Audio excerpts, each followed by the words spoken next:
In this video, we'll be changing the engine oil on Harley Davidson.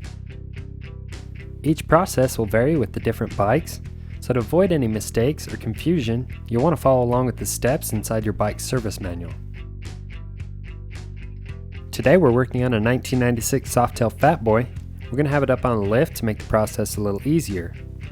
It's important to have the bike warmed up to operating temperature, not only to help the oil flow out a little easier, but to also suspend any contaminants that have made their way into the motor, so these come out with the oil. On this Softail, the drain hose from the oil tank runs down towards the bottom of the frame. This hose has a plug in the end of it held in by a hose clamp, so we'll go ahead and loosen and remove that clamp so we can pull the plug to drain the oil. Make sure you've got an oil pan to catch all the oil. And as we stated before, the step will be different on each model. Most modern Harleys are going to have a drain bolt in the oil pan compared to the drain hose on this bike.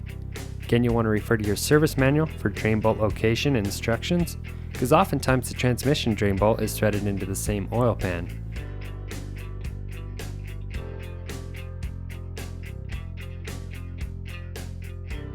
We're going to remove this oil tank dipstick so the oil will flow out a little faster. As you can see, we've also got this bike's transmission oil draining at the same time. If you need instructions on changing the transmission oil on your Harley Davidson, you can click the link in the bottom right hand corner. So we're going to give that a few minutes to drain.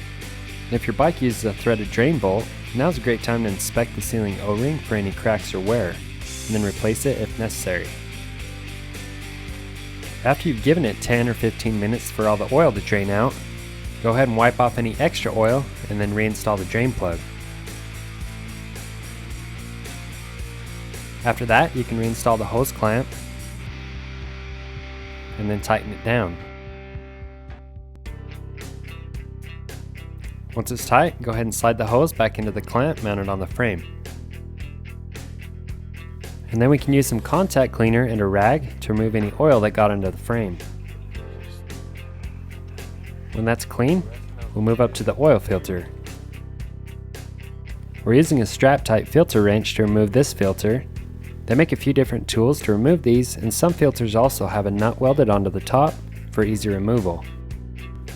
So we'll go ahead and sit that filter down and let the oil drain out. While we're doing that, we're going to get our new filter ready by opening a new quart of oil and filling this filter up.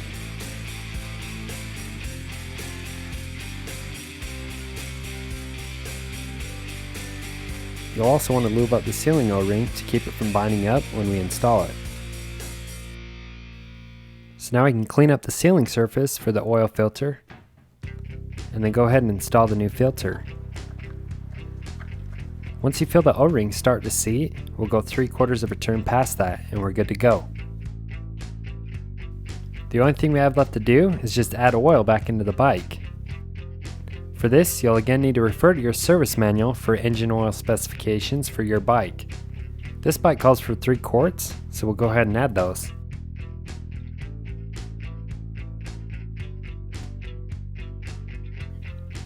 When you've added the proper amount, reinstall the dipstick. Then we're going to get the bike down off the lift. You want to start the bike, get the engine up to operating temperature. This is also a good time to check for any leaks. Once it's warm, shut it off, and with the bike standing straight up, we'll go ahead and check the oil level. You'll need to again refer to your service manual, as some bikes will need to be checked while they're supported on their jiffy stand. That's all there is to it. You're ready to ride. If you have any questions about changing any of the fluids on your Harley Davidson, feel free to give us a call at 1-800-721-8253. Thanks for watching, and we'll see you out on the road.